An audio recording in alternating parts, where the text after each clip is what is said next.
KTV વિશેષમાં અરવલ્લીથી સમાચાર મળ્યા છે કે મોડાસા જે છે ત્યાંથી એક સમાચાર મળ્યા છે અને સ્વચ્છતા એ સેવા, સુરક્ષિત ખોરાક એ સ્વસ્થતા.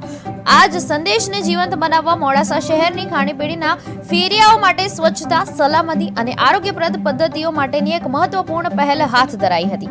શહેર વિકાસ વર્ષ 2025 અને 2026ની ઉજવણી અંતર્ગત ગુજરાત શહેર આજીવિકા મિશન તથા food safety and standards authority of India FSSAI ના સહયોગથી અને મોડાસા નગરપાલિકા દ્વારા સ્ટ્રીટ ફૂડ શેરી ફેરિયાઓ માટે તાલીમ કાર્યક્રમ મોડાસા ટાઉન હોલ ખાતે ભવ્ય રીતે યોજાયો હતો.